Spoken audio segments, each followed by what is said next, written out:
So how do you get control of your time and dramatically improve your production per hour? Employees that are having their annual reviews more often than any other topic, when asked what can you improve on or what would you like help with improving, the most common thing they come up with is time management. So it's common to the human condition.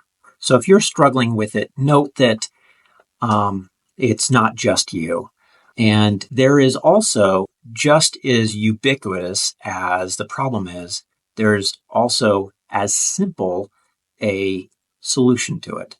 In fact, there's one solution that is not that unique, but very few people adopt. And there's a second one I'm going to give you that I think was the key to my production early on in my career. First is time blocking. People hear about it, but they don't do it. It's also radically simple, and it has the largest impact on your production.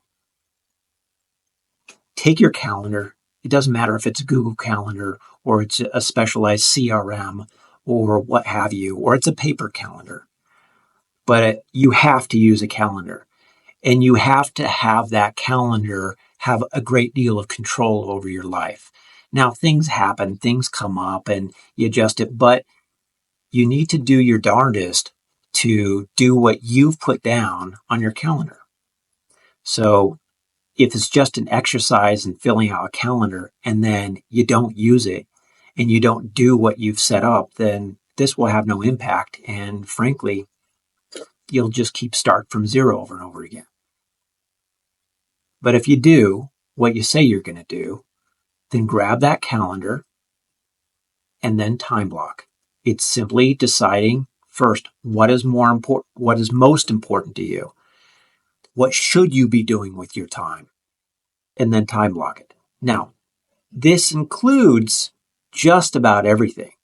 It doesn't have to be minute, like taking bathroom breaks or filling out a particular report. It can include breaks or filling out a particular report, but it doesn't have to.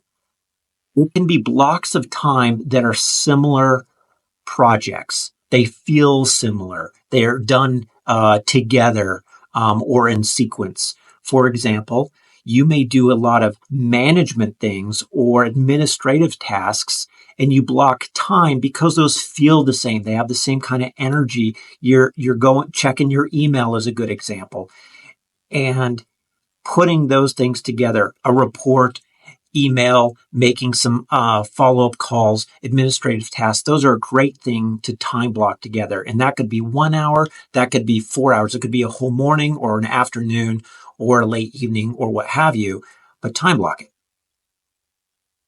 But you should also identify those things that are critical. They are the movers of your business. And then you time block those activities. So the other activities are outside of it. Sometimes, to some degree, it has less to do with what is inside that block and more to do with the fact that everything else is outside of that block. So that could be setting sales appointments. That could be spending counseling time with people that you're mentoring. And then it can include, of course, regular appointments. So you can have multiple things on that calendar in the same time frame too.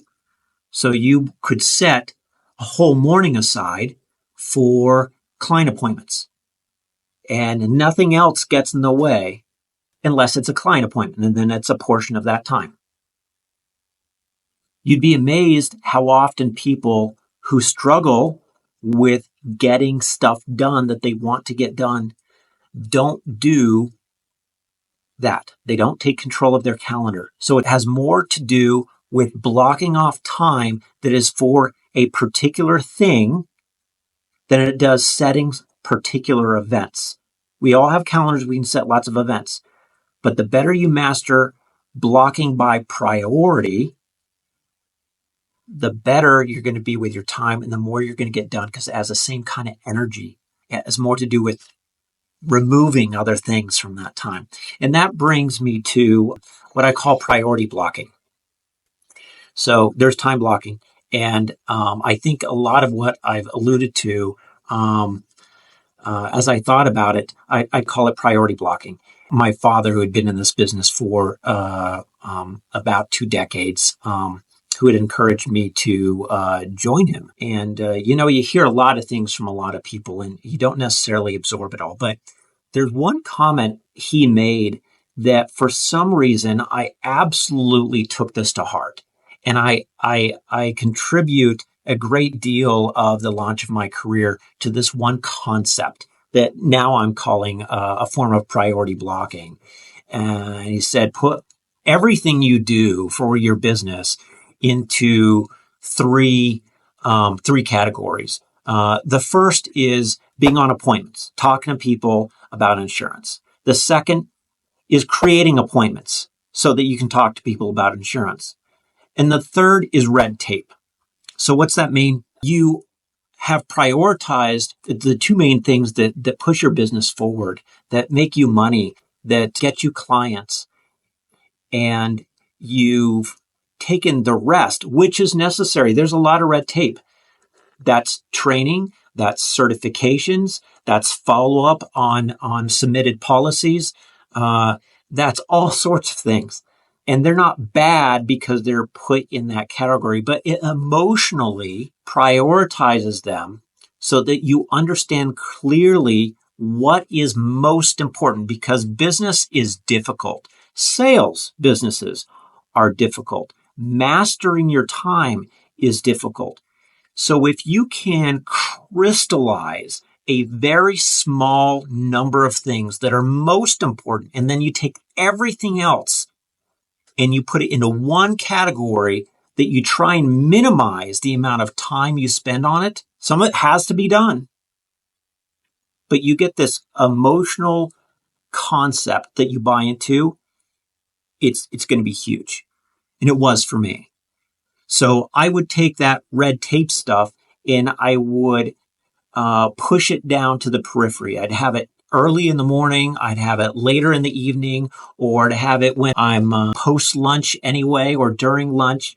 And I'd knock that stuff out then. It wasn't always perfect, but largely that's how my time was divided, day in, day out. And so the core of the day was dedicated to the things that moved my business forward, that put food on the table, launched a beautiful career. And it's because I got my time back by prioritizing a very small number of blocks by their meaning and their value.